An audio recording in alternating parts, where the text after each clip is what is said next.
Pace bene, horas menjua-jua Yahobu.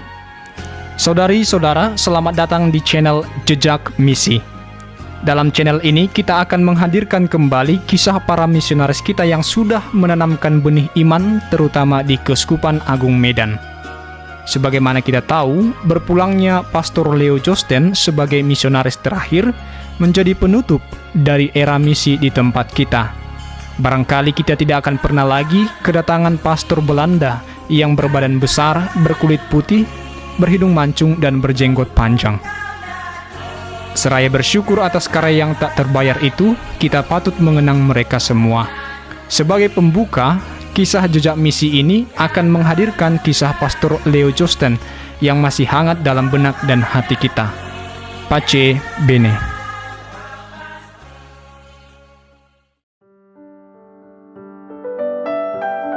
Riwayat hidup saya ditulis tangan oleh ayah saya sendiri dalam buku Riwayat Hidup Keluarga Henricus Wilhelmus Joosten dan Henrika Maria Sanders.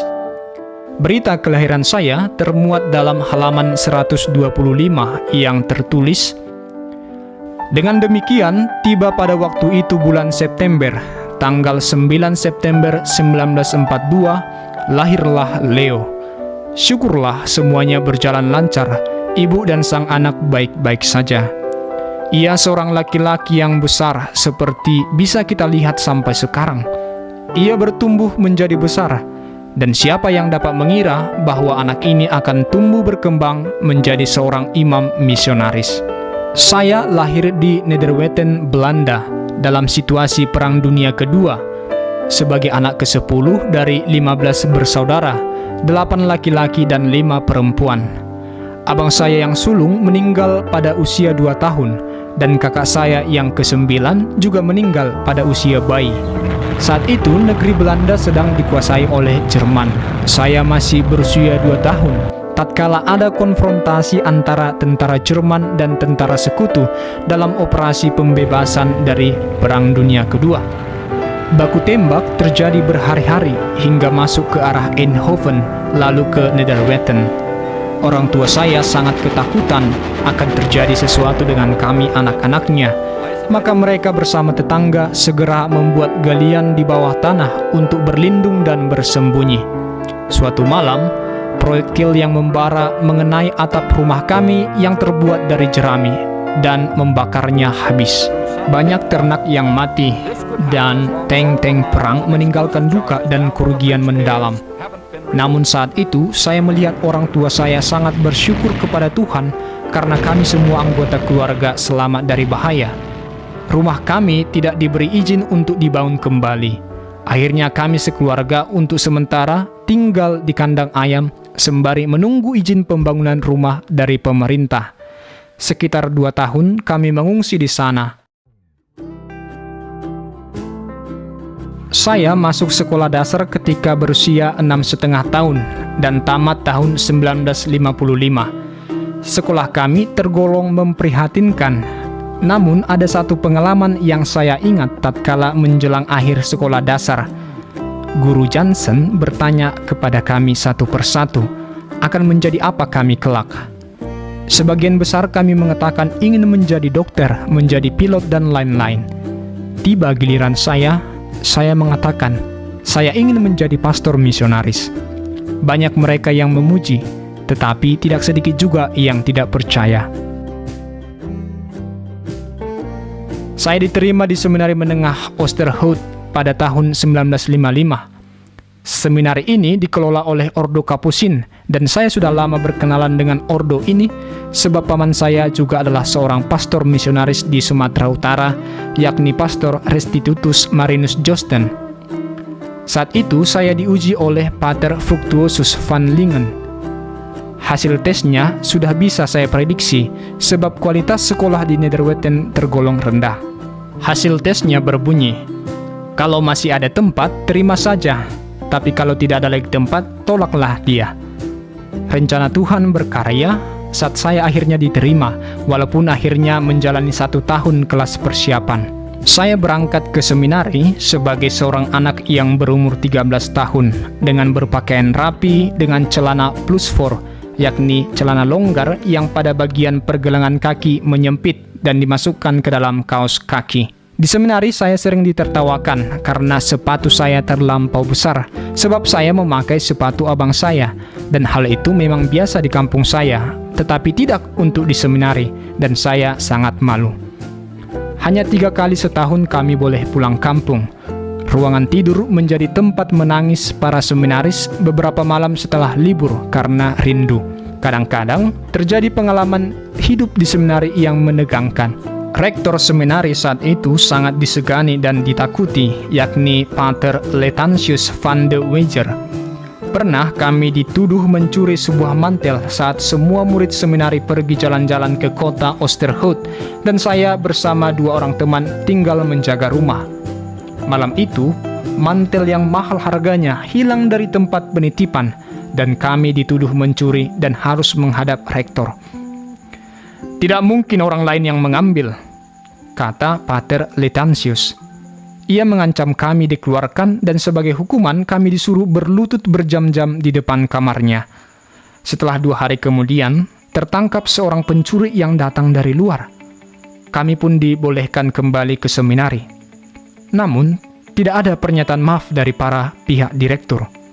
2 adik saya, yakni Jeff dan Franz, juga pernah masuk seminari mengikuti saya, namun akhirnya keluar. Jeff senang di seminari, namun harus pulang karena tidak kuat menahan rindu setelah kembali dari liburan. Tahun 1963, saya masuk ke novisiat Kapusin di biara SCD Dolpia bersama 9 orang lain, dan saya menerima nama biara Egidius. Kami diberikan jubah nopis yang harus dipakai setiap saat, baik berdoa, makan, bekerja, bahkan saat tidur. Kamar saya memiliki tempat tidur yang kecil dan pintu dari papan kayu oak. Pintu ini akan setiap pagi diketuk oleh petugas yang berjalan berkeliling kamar untuk membangunkan setiap saudara. Si pengetuk akan mengucapkan kata Benedicamus Domino, dan setiap orang dalam kamar harus segera menjawab Deo gratias sebagai tanda bahwa ia sudah bangun. Bila jawaban Deo gratias tidak terdengar atau lama dibalas, pintu akan diketuk lebih keras. Waktu kami masuk novisiat, masih ada sejenis cambuk yang dipakai untuk mendera diri. Dengan menarik jubah ke atas, cambuk itu dikibaskan ke punggung sambil mengucapkan mazmur. Namun 3 bulan kemudian, disiplin cambuk itu tidak lagi diterapkan karena tidak sesuai dengan zaman. Setelah 1 tahun, saya mengucapkan kaul perdana di tangan Guardian, Pater Arno Rovers dan Pater Mike Angelus. Tahun 1964, saya pindah ke seminari tinggi Biegen Mortel. Pada zaman ini, sudah terasa jumlah mahasiswa yang ingin menjadi imam di Belanda dan Eropa sungguh menurun drastis. Masa jaya panggilan sudah berlalu. Jumlah yang keluar dari biara-biara meningkat tajam, dan jumlah calon menurun tajam juga.